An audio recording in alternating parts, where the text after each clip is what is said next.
Dusk is falling, and soon the sun will have nothing left to give. Night must hold us, unseen goddess. Pass the year, pass the time, pass the hidden woes of yesterday, pass through the door of Yuletide. The wheel turns, the candle lit will bear the flame, the hope, as a single spark in a lightless sky.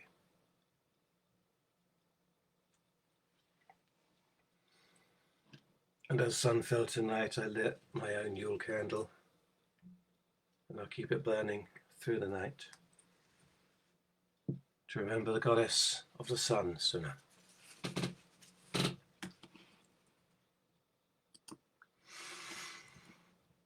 I want to do a poem.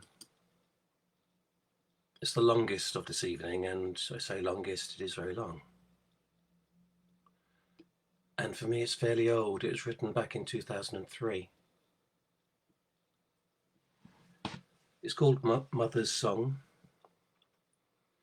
It's written in the same alliterative metre as Beowulf, the Old English alliterative metre. And it seemed fitting to me that a poem about motherhood, about labour and birth, should be written in heroic verse. It talks of weird, the layers of time passing one onto the other, like a weaving. It talks of some of the roles assigned to women in this period, the Dark Age, the Viking Age. It talks of goddesses, it has mentions of runes. It mentions the Edises, or the Disia, the ancestral spirits on the women's side.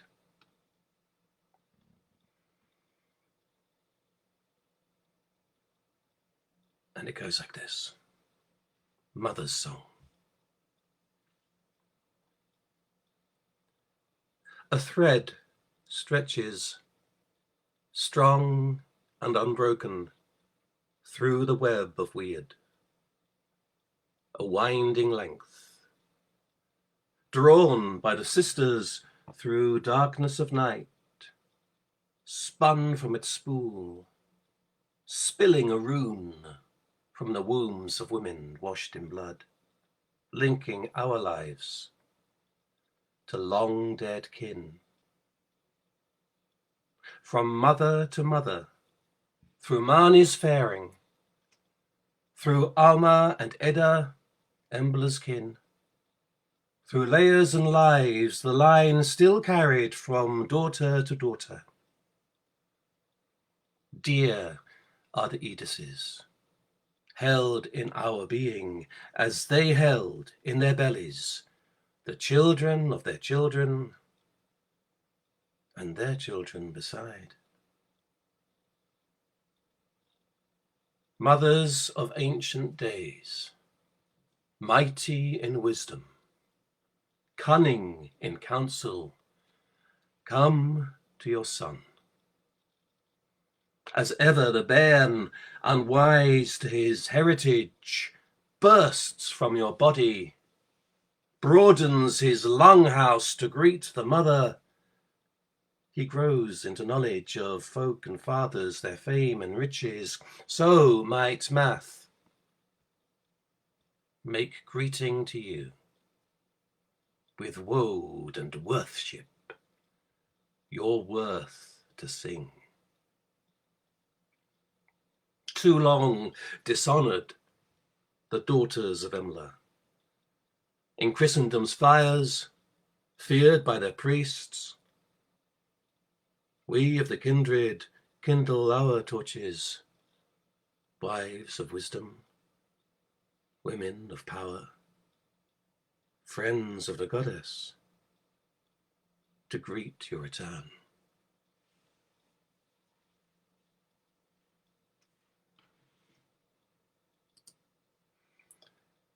You have been shield maidens, unshy of battle, alongside your loved ones, locked in the spear play, blade smacking breast bare and unfettered in the face of the fiend, ferocious women, sending your fetches, seath-born furies, with flame-shooting fingers, fending your men from weird-driven moons, wives of heroes no less in mood than the menfolk you shielded. You have been wives wed to end slaughter, peace weavers sent to the place of your foemen, to hold out the horn to hewers of kin, bringers of frith where feud has been master and death has been queen, dauntless to face in the husband's house hurt and mistrust from woe-meaning women and wound-nursing men. Wardens of worth, you work the life store, soul-woven knots by the Nornia bestowed. Into sons' sinews, into souls of your daughters, you harden the humming yar, honing the mood, chiding the children when challenged by strife to face their fear and find the prize, the healing and help to be had from need. You have travelled, treading new lands, as far-reaching wanderers Freydis in Vinland. She braved the Skraelings, a brother to shelter, a baby to ward. You have built towns and girded good bridges. Gunvor, Thidric's daughter, marked it with runes in memory of Astrid. And Waterloo women in war-shattered London crossed the Thames with a concrete arch. In factory and field, full is your toil to help in the harvest. At home, you are fee makers, spinning and weaving the wool into gold. Dresses and shirts for your daughters and sons. Good is your craft. Grain is your metal, needed to bread or brewed into ale. Wealth you weave through winter's nights. Words you have worked, woad bearers of craft, skilled skaldkoners scathing the meters of woad mighty Steinen. The White Christ's strength was shown to be short when the ship of his servant was shattered on shingle, shaken by thunder. Thor made Thangbrand thoroughly wet. You were the sisters, suffragette warriors, under Tyr's banner, battling for right, who showed off their shackles, no shame in the chains that held them to railings, ready to die by the horse's hoof, to be heard at the Thing.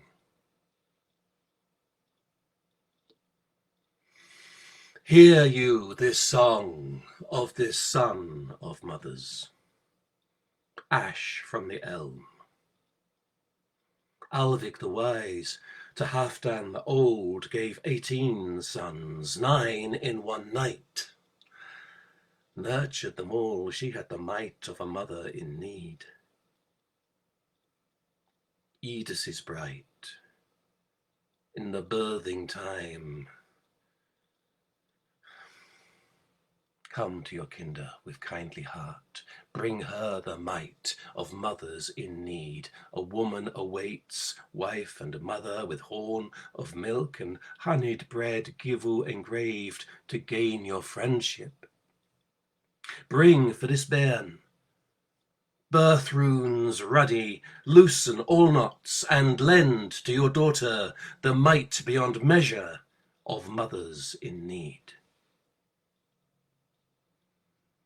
Here settle Edises, settle here and there, some to help the fettered, some to harry the foe, fall upon the fear bands, fetters of might, unbind the birthing, bring forth the child.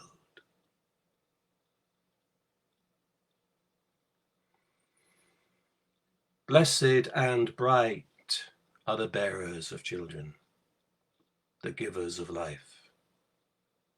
Great in the belly, the callow one turns, kicks into ribs, pounds on the gut like a pup of the thunderer, a weight to his mother, a worm under earth. The ninth moon waning, womb in her hands, she groans and grimaces, grabs at the birth runes burning in her belly, braces the womb web, thews of thread, to thrust the kinder, a brand to the flame. Her brow is hot, wet the linen, the lake of the belly has burst its bank. With bands of might gripping tightly, she goads the young one, Earthwife's cargo, out of the darkness from womb to the world. Wailing and bloody, the babe is brought to breast and milk, the cord is cut. Cradling her womb song defiant, she dares any deny her her prize.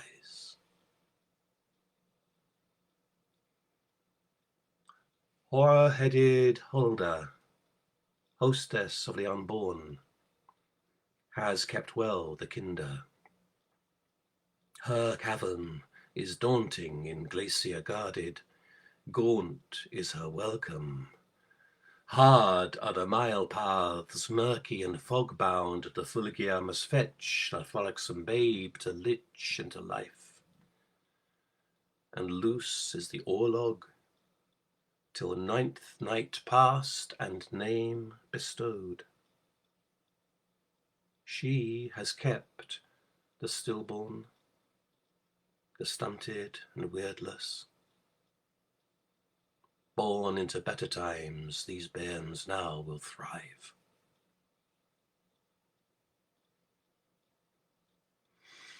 More blood is shed in the birthing hall than is spilt in spear play. Spared from the tumult, the mothers of men are marked for wounds bloody and grim from grave threatening strife. None can foresee the foe that awaits the woman in labour, life-bearing danger. As weird is woven a wight to bring forth or a deece to destroy. Deadly the peril that waxed unseen to seize on Hnossa, treasure of the vanities. Tight was her womb. Her waters broke, the babe she held ready to flee from her body. Bold life-bearer, her blood was shed. Born by the blade, brought forth was the child. His mother sang, marked with a verse the bloody fray, bludgeoned the face of the slavering fiend that fettered her womb, threatening the birth of her boy child. His pelting cry and pasty grimace, sieg-bearing song, was a sign of triumph. I was her fro, father to the boy, stood at her side, saw her mood. I hold her in honour, hold her in love, witness the worth of my wife most dear, proud-hearted woman, priceless gem.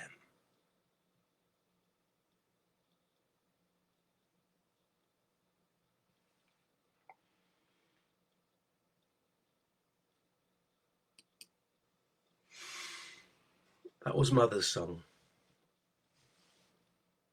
A long piece, yes. The completion of the poem came out of my wife's labour, the birth of our boy, whose birthday is actually today, Mother's Night. And so I thank her.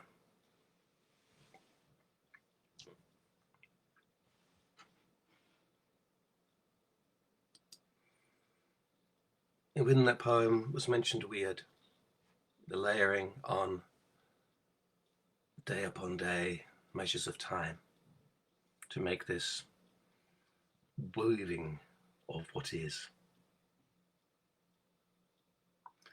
And this next poem is called Kinderley, and talks about those moments of regret we may have had in our younger days, that somehow all become vindicated, justified by the births of our children, as if through their coming into the world, everything we went through before, we'd go through again to ensure their birth. This one's also written in alliterative metre, though it doesn't go back so much into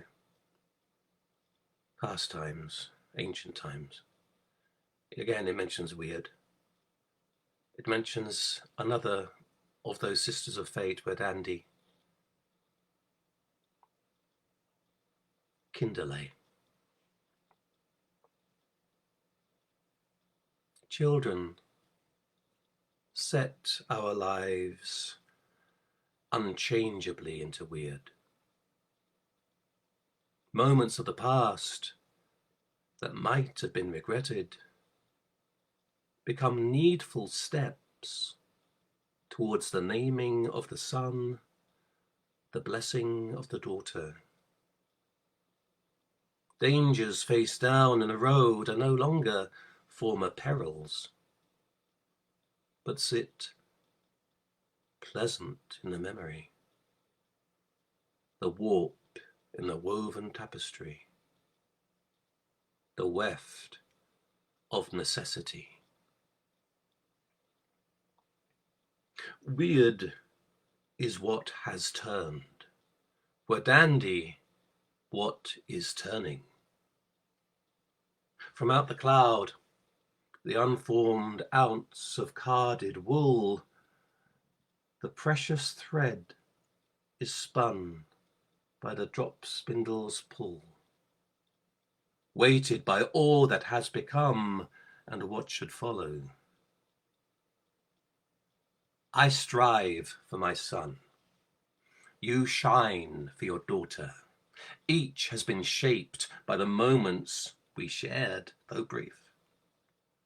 Children of our distant parting. Chains of deep regret are shattered by them. Shackle us no longer.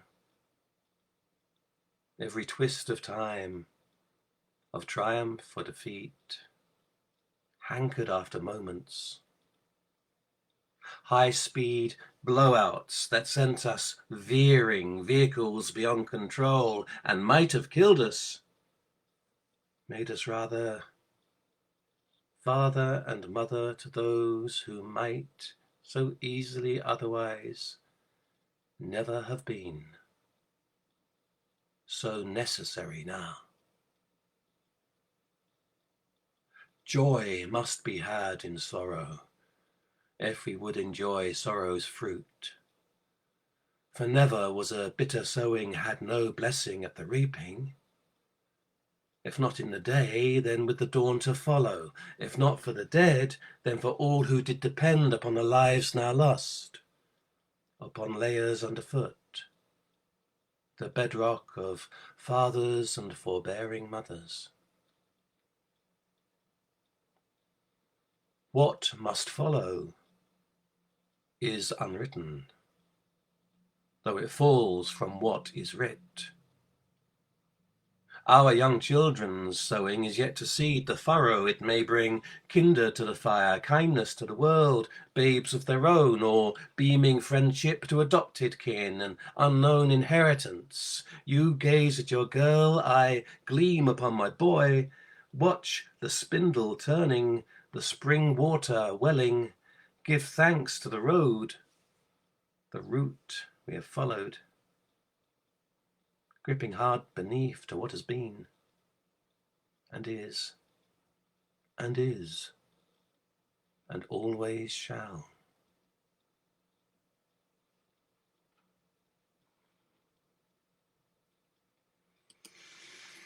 Kinderley,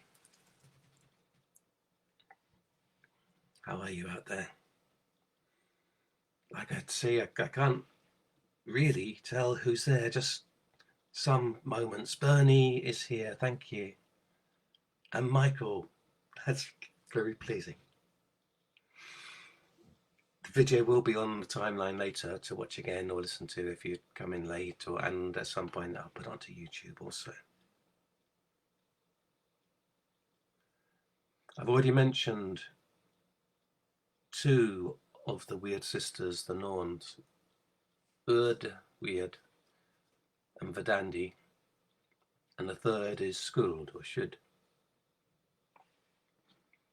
This short poem, I say short, this middle length poem, features Verdandi, the Norn of what is becoming, as she steps for a moment away from her work. Just as the Yuletide, at least for some, is a stepping away from work, a time between the years, a pause. And his poem is called The Pause.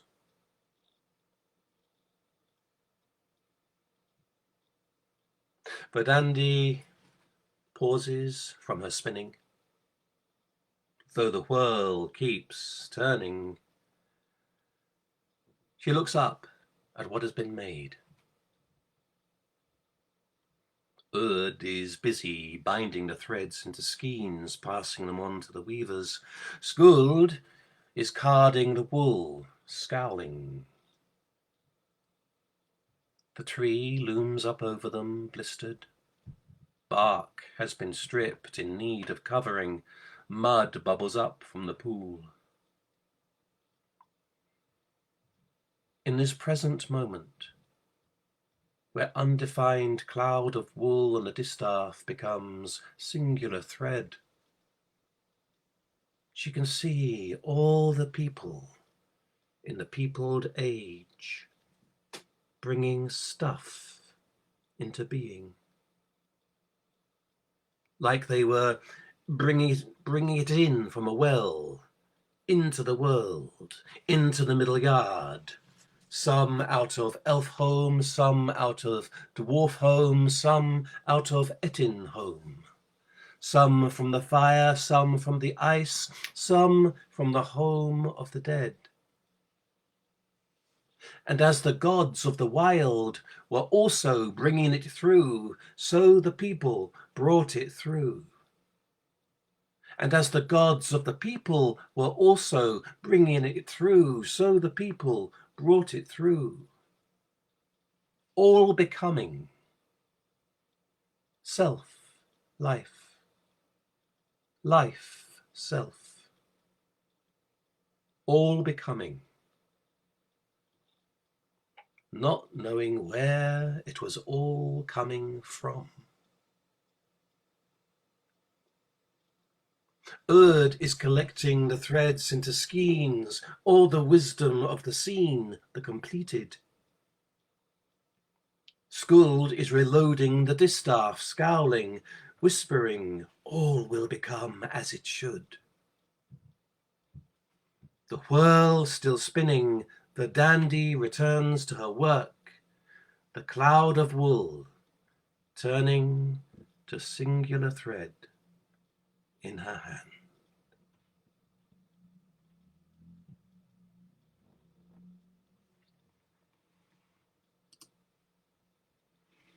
The pause.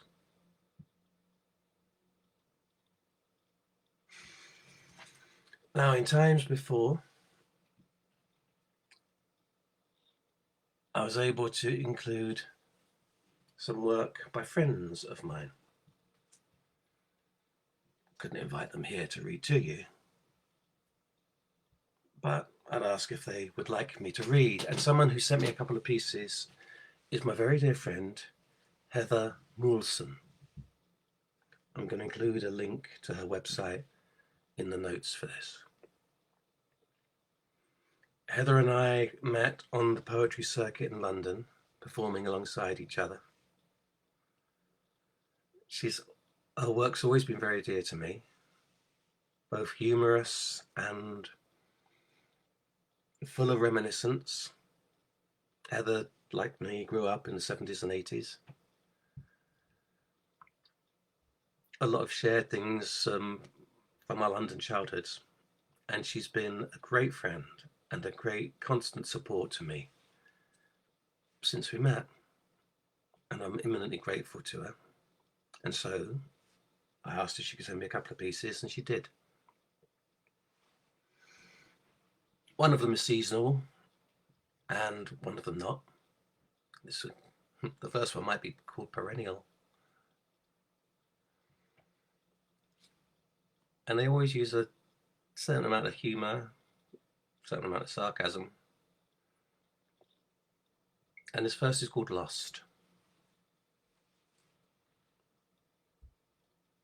A stranger asks for directions, and you'll reply that we're all lost. The sat-nav in our soul easily goes offline, and only the very fortunate find themselves. Alternatively, advise them to use Google Maps.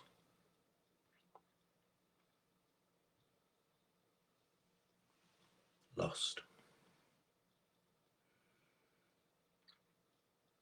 I think this next second one does include a fair bit of loss. The last proper Christmas.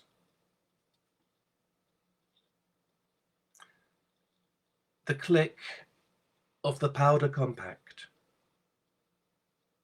Cheap hairspray lingered by the hall mirror. She'd gone to the shops, wearing her second best headscarf, leaving behind Max Factor lipstick on a cracked cup, the tang of Eat Me dates, incomprehensible walnuts no one ever cracked. Only the multitude of tangerines were enticing. We didn't have long to wrap the yellow bath cubes from the wool shop. Last year I'd made her a calendar at school. I used a picture of a horse from a magazine. Dad had already got Mum talcum powder.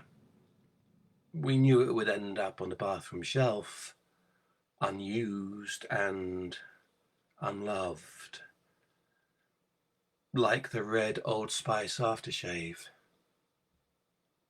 But it had to be there somewhere. I had a whole week to be good, so Santa Claus would come. The longest week of my life. And the last. By the following Christmas, I found out he didn't exist.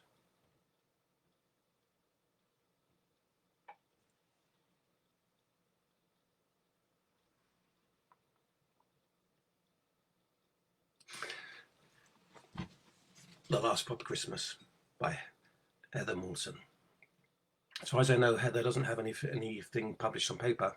I'm sure you can find works by her online, and so I'll add the link to her website. And if you get a chance to see her and hear her in London, please do. I don't know if it's what Heather intended, but something in that last one had me think of a lost mother, a mother who left.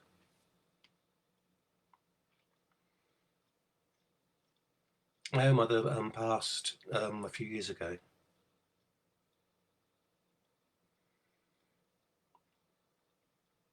Taking with her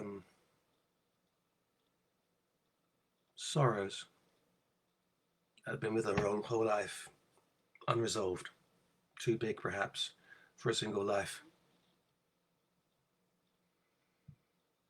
I thought I saw her once afterwards on the banks of the Thames, and I wrote this about it.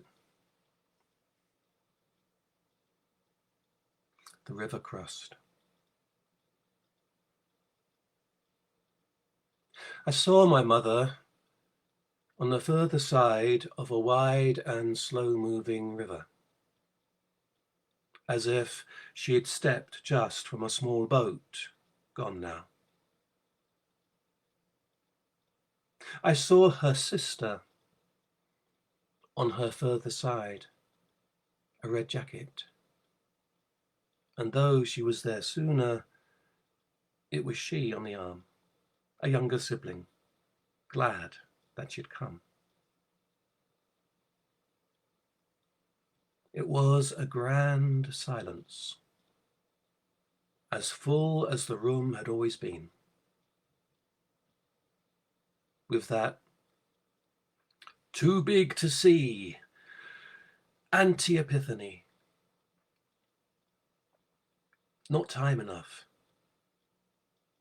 not life enough to speak. But as they walked up the beach on that further side, their father, full of hope, stepped down to greet them. Perhaps they could begin.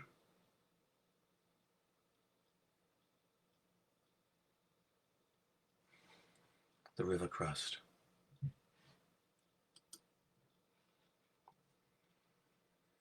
I've got two more I'd like to read you, if you have time to stick around.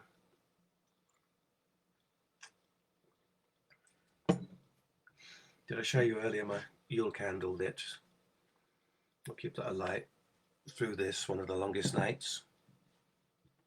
And there's also my drinking horn, which I'll pour out some mead to sustain her through the night. My goblet for a moment, just as a drop of herb tea. So I've been writing about mothers. Motherhood is not, of course, just about giving birth. There's many instances of motherhood that don't involve giving birth at all. But there is a sense of nurture and care to it. Come to think of it, the sort of nurture and care I'm thinking, it might not even involve children. It might involve partners or just people that you care for. And this poem is for those carers. As with Mother's Song, it's written in Old English alliterative form. There's a degree to which it echoes the old anonymous Anglo-Saxon poem, The Dream of the Rood, where the voice of the poem is the cross upon which Jesus was crucified. This is also a piece of wood speaking, much more homely, a housepost such as would hold up the roof of your dwelling. This and Mother's Song are both to be published soon in an anthology of alliterative verse, which I feel mightily honoured by and chuffed to bits about. So for anyone who has or is a carer, Housepost.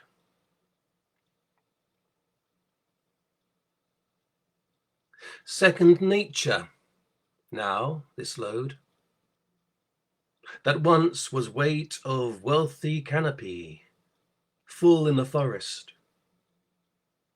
felled and brought to sit on stone, straightened edges, honed to a heartwood, a house set upon me, I the bearer, beams upon my shoulders, with god nails hammered in my gathered brow, Thuna my mentor. Though thunder rounds its crash about me, catches at the walls, pushes on my roof, press and shove, and rainfall flings fierce arrowheads of hail and water, how can I be anything but steadfast, true? The trust of those below me, steadied in the storm, in my staunchness founded. The walls have bent, awake through the night. Doors have shuddered, shook to their hinges, beating on their bolts. The beams on my shoulders have ground in their sockets, groaned with the heft of the sheltering tiles, shielding timbers.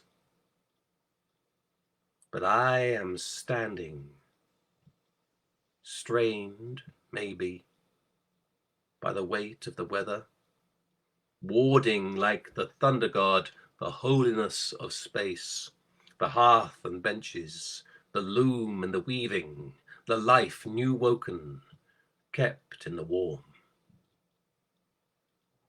Quiet I stay, with this weight upon me, winsome and glad, that this might engrained with grace remains.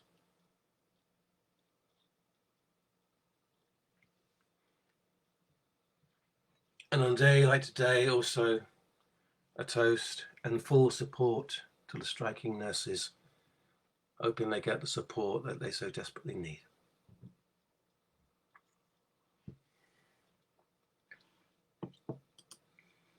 So this will be my last. This video will be on a timeline to look at later. I'll transfer it to YouTube soon, and with it add captions, and apologies that I haven't been able to put captions on this one. I've a thought to do a poetry reading every night of Yuletide, which will be 12 nights. Whether I'm up to doing that, we'll see. If you feel like joining me for any of those, please do. Don't feel obliged. But I've hoped you enjoyed this reading, and I hope you'll enjoy others. This one binds a few of the themes together of the sun being at her lowest in the sky, for us at her weakest, with thoughts of nurturing, her nurturing us, and what we might do in her absence. Heart and sun.